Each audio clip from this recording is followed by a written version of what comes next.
오늘 우리에게 주신 하나님의 말씀은 이사야 33장 1절에서 24절까지의 말씀입니다.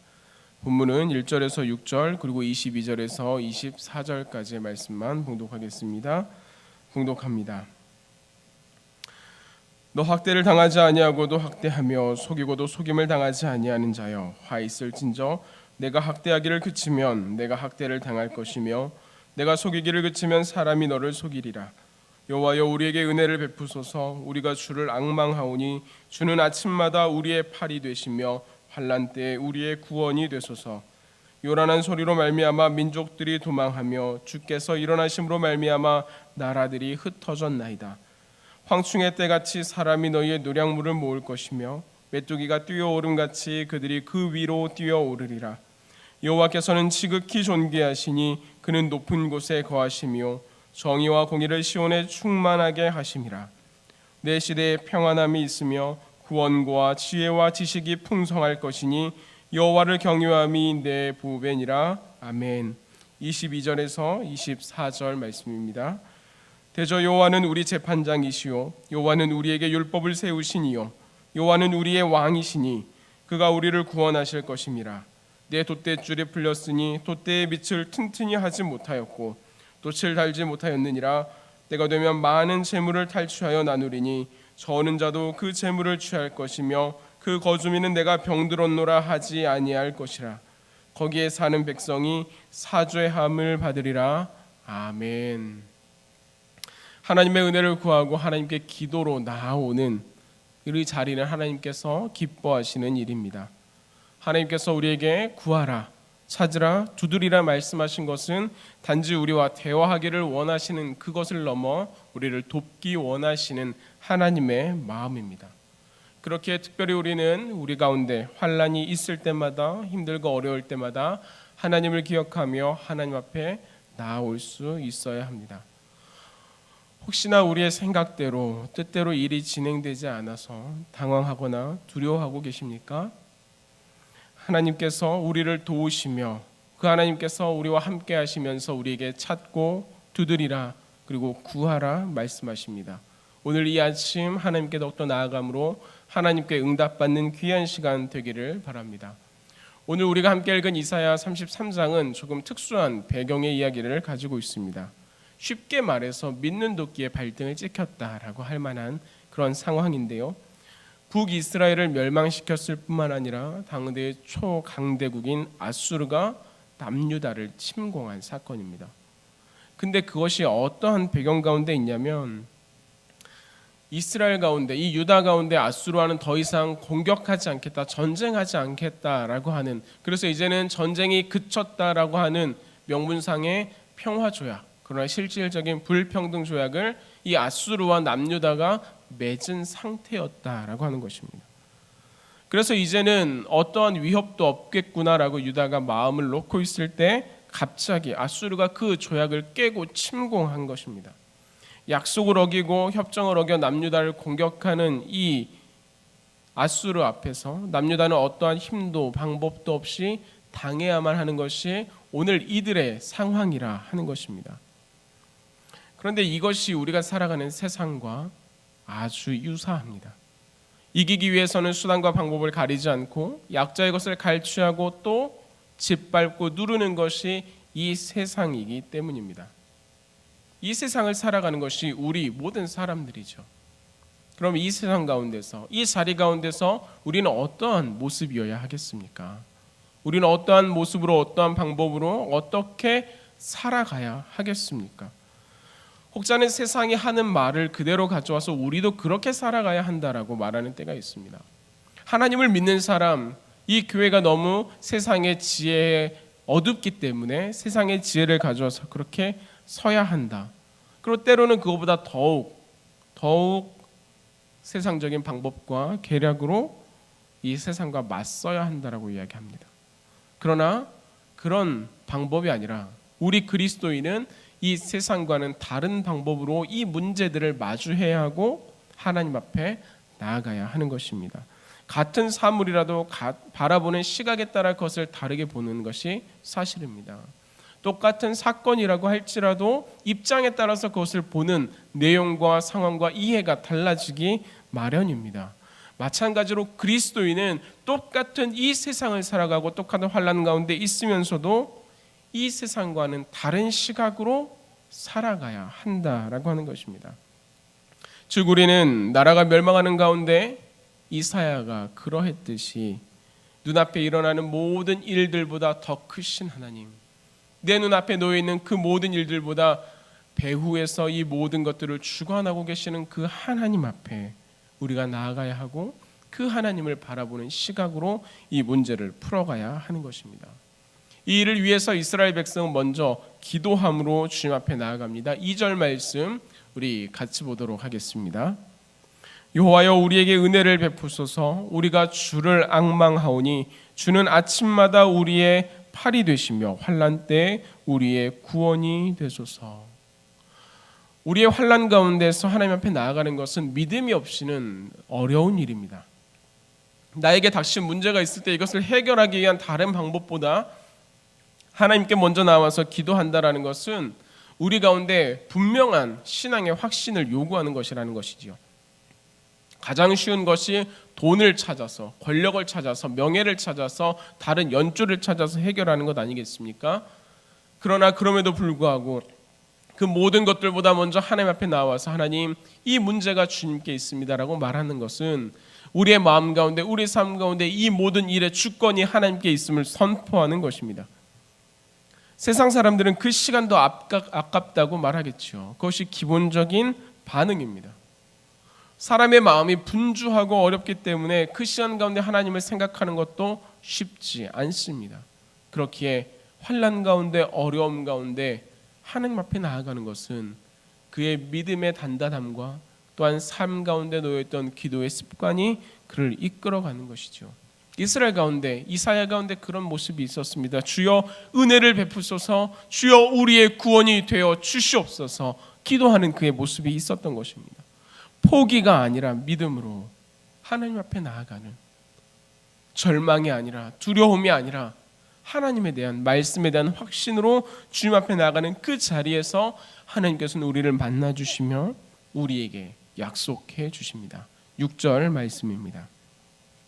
내 시대에 평안함이 있으며 구원과 지혜와 지식이 풍성할 것이니 여호와를 경외함이 내 보배니라. 아멘. 여호와를 경외하는 것이 우리의 보배라 하나님께서 말씀하십니다. 지금 이스라엘은 두려움 가운데 있는 자리 아니겠습니까? 환난 가운데 놓여 있습니다. 그러나 하나님을 경외하여서 하나님께 나아오는 것, 하나님을 경외하여서 하나님께 엎드리는 것, 하나님을 경외하여서 하나님의 말씀을 붙들고 기도하며 하나님께 간구하는 것이 하나님께 기쁨이 되어서 하나님께서 그의 구원을 베푸신다 약속하고 있는 것입니다. 내 시대에 평안함이 있을 것이다. 내 시대에 하나님의 지혜와 구원의 역사가 있을 것이다. 하나님 말씀해 주십니다. 그래서 이어서 나오는 7절과 24절은 이 모든 약속의 과정, 1절부터 6절까지 설명하셨던 하나님의 말씀에 이어 이것들을 풀어서 다시 한번 확증해서 말해주고 있습니다. 이것을 요약해서 말씀드리면, 먼저는 하나님의 심판이 외적들의 손을 통해 이스라엘 민족 가운데 임하게 됩니다. 아수르는 조약들을 일방적으로 파기해버리고 천하보다 귀한 생명들을 해치고 박해하고 있습니다. 그러한 처참한 일이 벌어지는 순간에 사람뿐만 아니라 온 천하가, 만물이 피폐해지는 과정 가운데 놓여 있는 것입니다. 그래서 말씀 가운데 나오는 레바논과 바산과 갈멜과 샤론, 이 땅들은 모두 기름지고 좋은 땅이었으나 이제 이 모든 축복의 장소가 하나님의 심판과 재앙이 임하자 이제는 아무것도 거둘 수 없는 황무지가 되어버렸습니다. 형편없이 메말라버리고만 그러한 자리가 되어버렸습니다. 이 일 앞에 용맹스럽게 싸우던 용사들은, 하나님께로부터 나와 평화를 위해 일했던 사람들은 통곡하고 엎드려질 수밖에 없습니다. 이것이 하나님 앞에 불순종하여 외지역에 침입을 당한 하나님의 백성이 겪는 처참함입니다.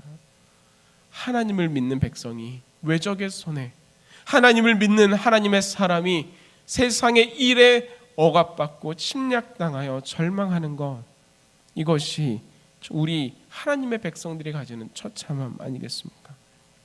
하지만 이야기는 여기에서 그치지 않습니다. 10절 말씀에 하나님께서는 우리에게 이렇게 말씀해 주십니다. 여호와께서 이르시되 내가 이제 일어나며 내가 이제 나를 높이며 내가 이제 지극히 높아지리니. 이 10절 말씀을 잠깐 한 번 더 보시면요, 이 짧은 한 구절에 내가 이제라는 말이 3번이나 반복되고 있습니다. 하나님께서 하나님의 일을 하심에 있어서 내가 이제 이 일을 하겠다라고 반복해서 확신하여 우리에게 말씀해 주고 있다라고 하는 것입니다. 하나님의 결심이 이제 굳어졌다, 이제 이 일은 바꿀 수 없는 확실한 일이다 라고 우리에게 말씀하는 것입니다. 이제는 더 이상 두고 보지 않겠다. 이제 이스라엘 민족, 하나님의 백성들이 이런 환난 가운데, 이런 어려움 가운데, 외적들의 침입 가운데 상해가는 것을 그저 두고 보지 않겠다, 하나님께서는 말씀하시는 것입니다. 이제 하나님께서 이 우리의 역사 가운데 들어오셔서 하나님의 일을 하실 것을 말씀하시는 것이죠. 그것이 무엇입니까? 11절 12절에 나오듯이 모든 것에 대한 심판입니다. 하나도 남김없는 맹렬하고 잔혹한 심판이 이제 일어나게 될 것입니다. 하나님께서 이 땅 가운데 하나님의 일들을 행해 나가실 때 하나님의 잔혹한, 하나님의 분명한 그 손이 이 땅 가운데 심판으로 임하게 된다라고 하는 것입니다. 이 하나님의 심판이 시작되는 세상에는 이제 두 종류의 사람들이 등장하게 됩니다. 말씀 가운데 나타나는, 하나는 하나님의 말씀, 하나님의 심판 가운데 망하는 사람들, 또 하나는 고난 속에서도 당당히 살아 견고히 서는 사람들입니다.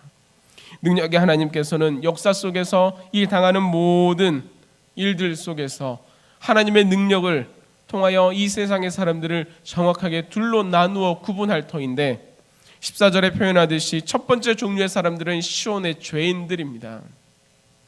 경건하지 않은 모든 사람들입니다. 그들이 두려워하며 떨며 울부짖게 된다 말씀하시죠. 이 심판의 불 앞에서 누가 살아남을 수 있을까 절망하는 것입니다. 이제 우리는 다 죽게 되었다 말씀하는 것입니다.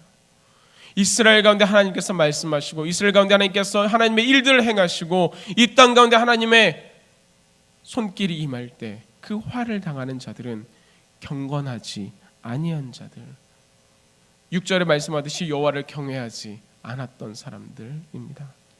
그런가 하면 15절과 16절에 두 번째 종류의 사람들이 등장하는데요, 이 사람들은 환난 가운데도 살아남는 사람들입니다.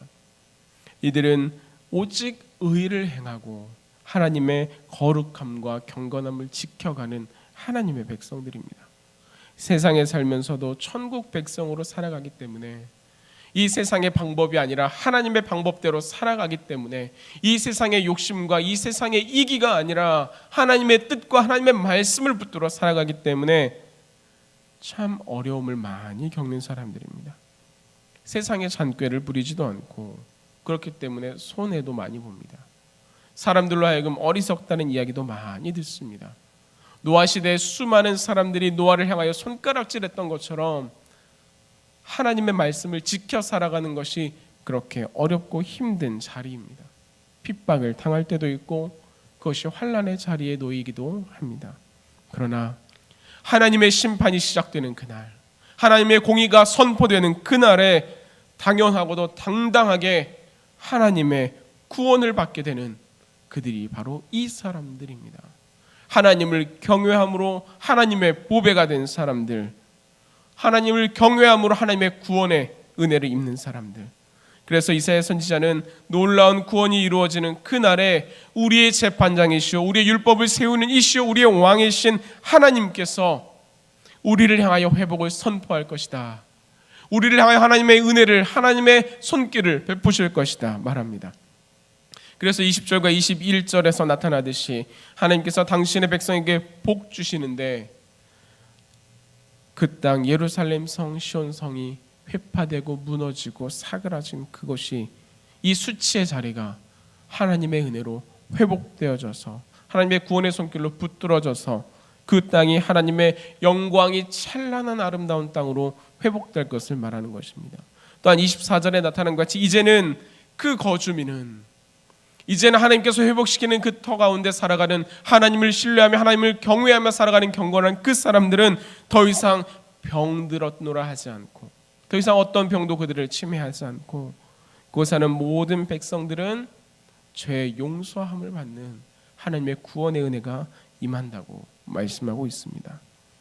이것이 우리를 향한 하나님의 말씀입니다. 우리를 향한, 이 땅 가운데 하나님을 붙들어 살아가는 그리스도인들을 향한 하나님의 약속입니다. 말씀을 정리하겠습니다. 우리 그리스도인들은 환난 가운데서도 하나님의 구원의 날을 기다리며 말씀을 지키는 사람들입니다. 물론 하나님의 구원의 날을 기다리는 것이 참 힘든 일이고 어려운 일이라는 것을 잘 알고 있습니다. 그리고 때로는 너무나 더디다 여겨질 때도 있습니다. 그러나 영원토록 변치 않으시고 우리를 구원하시는 전능하신 하나님, 우리를 사랑하시는 그 하나님은 반드시 약속을 지키시며 우리의 처소가 하나님의 손길을 통해 회복의 자리로, 우리 가운데 있는 모든 약한 자, 환난을 당한 자, 두려움에 있는 자를 하나님의 회복의 은혜로 우리 가운데 하나님의 온전한 용서함이 있는 구원의 길로 인도해 주실 것입니다. 그렇기에 오늘 어떤 상황에 있든지 우리의 마음 가운데 하나님의 말씀을 품어 우리의 마음 가운데 하나님의 약속을 붙들어 주님을 바라보시기 원합니다. 그분이 이루신 놀라운 구원의 은혜가 하나님을 경외하는 우리 모든 성도들 가운데 온전히 나타나 오늘 또한 믿음으로 하나님 안에서 살아갈 수 있기를 주님의 이름으로 축복합니다.